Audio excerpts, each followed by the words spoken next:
आज हम करेंगे अकाउंटिंग इक्वेशन की इलस्ट्रेशन 2। हमारे पास फर्स्ट एंट्री है स्टार्टेड बिजनेस विथ कैश ₹70,000। सबसे फर्स्ट एंट्री स्टार्टेड बिजनेस कितने से? 70,000 से। तो इसका मतलब एसेट्स में हमारे पास कैश बढ़ा 70,000 का और कैपिटल भी बढ़ी 70,000 से। उसके बाद सेकेंड एंट्री है credit purchases of goods ₹18,000। Second entry में क्रेडिट परचेजेस कितने से? ₹18,000 से। तो क्रेडिट परचेजेस ऑफ गुड्स का मतलब एक तो हमारे एसेट्स बढ़ गए गुड्स के कितने से? 18,000 से। और दूसरा हमारी लाइबिलिटी बढ़ गई क्योंकि क्रेडिट पर है, तो यहां लाइबिलिटी के नीचे क्रेडिटर्स लिखेंगे। ये भी कितने के बढ़ गए? 18,000 से। अब हम इन्हें सॉल्व करेंगे तो 70,000 प्लस 18,000 इक्वल टू यहां भी 18,000 प्लस 70,000। देखिए बैलेंस बराबर। इसके बाद थर्ड एंट्री में है payment made to creditors in full settlement 17,500। इस एंट्री को ध्यान से समझेंगे।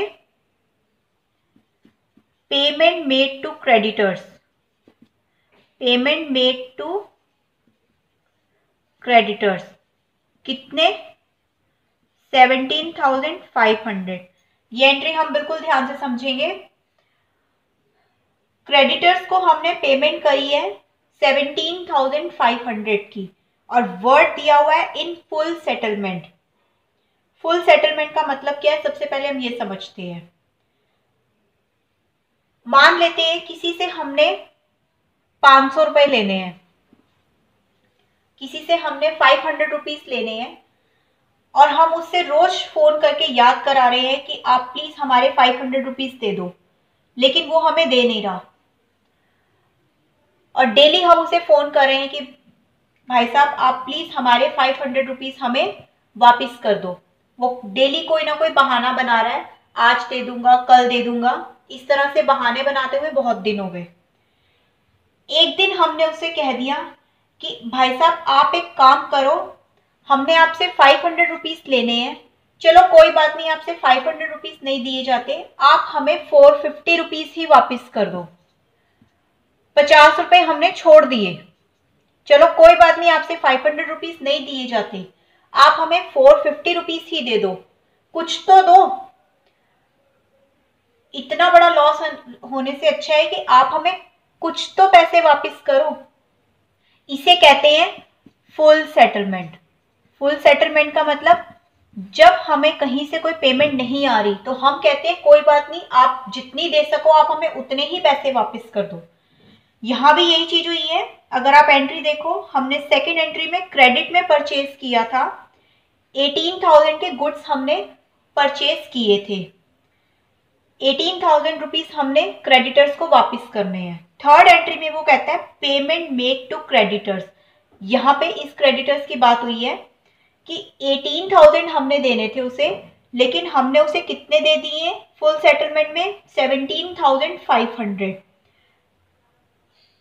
तो कितना कैश गया हमारे पास?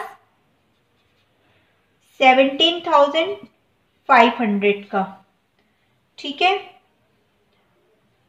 और यहां कितने दिखाएंगे? यहां हम पूरे 18 दिखाएंगे कि 18,000 की हमारी लाइबिलिटी खत्म हो गई। अब हम उस 500 को कहां दिखाएंगे?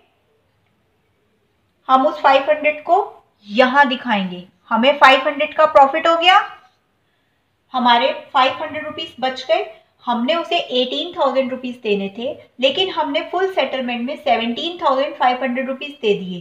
तो ये 500 का जो प्रॉफिट हुआ है हम इसे कैपिटल में दिखा देंगे।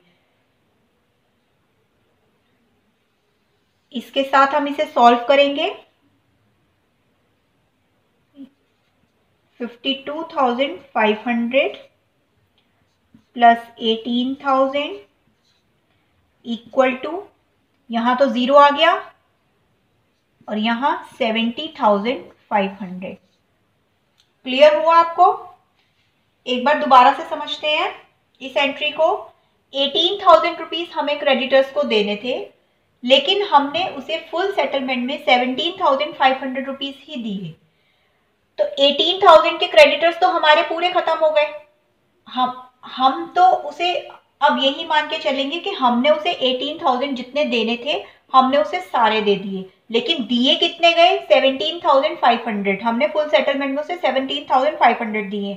तो 500 का जो हमारा प्रॉफिट हुआ है, जो हमारे 500 रुपीज बचे हैं, उसे हम कैपिटल में दिखाएंगे क्योंकि ये हमारा प्रॉफिट हुआ है।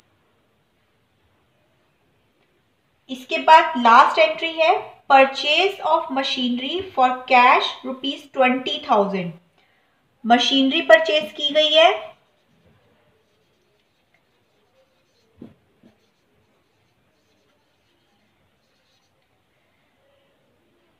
कैश में हमने मशीनरी परचेज की है, तो यहां एसेट्स में मशीनरी का भी कॉलम बनाएंगे एक। कितने की? 20,000 की।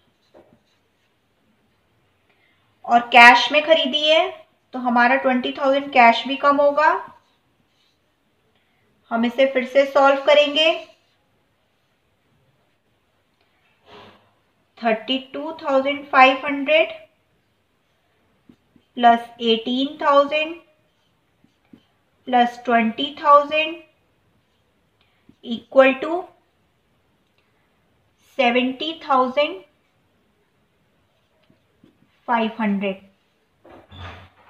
अब एक बार हम इसका टोटल चेक कर लेते हैं। और एक बात और, जब भी हम अकाउंट्स में सारी एंट्रीज कर लेते हैं तो नीचे लास्ट में डबल लाइन आती है। ये अकाउंट्स का रूल होता है। अगर आप टोटल करके देखें तो इन तीनों का टोटल इसके इक्वल आएगा।